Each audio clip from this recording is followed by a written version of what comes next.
আসসালামু আলাইকুম। এটা হচ্ছে বালিয়ারকাটের আরেকটা পার্ট। সম্পূর্ণ ভিডিওগুলো একটা ভিডিওতে দেওয়া যায় না, তাই আমি বিভিন্ন রকমের ভিডিওতে দিলাম, পার্টে দিচ্ছি।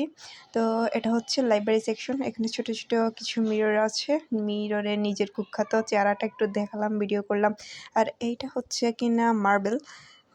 ছোটোবেলায় মার্বেল দিয়ে কত খেলছি, আর এটার দাম হচ্ছে 110 টাকা। এগুলো ম্যাক্সিমাম সবগুলোর দামই 110 টাকা। এরপর খুঁজতে খুঁজতে একটা বালতি নিয়ে আসলাম, ছোট্ট একটা বালতি। এটার প্রাইসটা 100 কত টাকা জানো, 260 টাকা, সরি 80 টাকা। এই বালতিতে করে কি করতে পারবে, গোসল করতে পারবে না কি করতে পারবে এক্স্যাক্টলি জানি না, অনেক কিউট ছিল। তারপর এইটা হচ্ছে একটা ডাব্বা। এগুলো হচ্ছে মোমবাতি, বাচ্চাদের না, ওই যে ছোটোবেলায় মেলাতে খেলতাম যে। তারপর এটা হচ্ছে হারিকেন, ছোট একটা হারিকেন প্লাস্টিকের। এটা হচ্ছে ওই সুইচ দিলে আলো জ্বলে। এইটার দাম নাকি 200 টাকা। যাই হোক, এরপর চলে আসলাম কিউট কিউট ক্যান্ডেল। এই ক্যান্ডেলগুলো অনেক কিউট ছিল, কিন্তু প্রাইস অনেক রিজনেবল প্রাইস ছিল।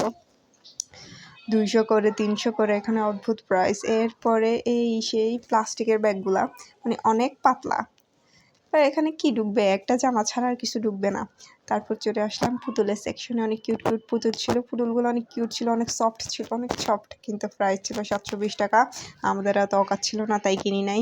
কিন্তু পুতুলগুলোর সফট, মানে অনেক সফট কোমল ছিল, অনেক কিউট লাগছিল। প্রাইসটা কম হলে আমি এখান থেকে 2-3টা নিয়ে যাইতাম আমার বোনের জন্য। 700 করে প্রাইস। এগুলো কি মগের মূল্য নাকি? টাকা কি মাগনা পাইছে?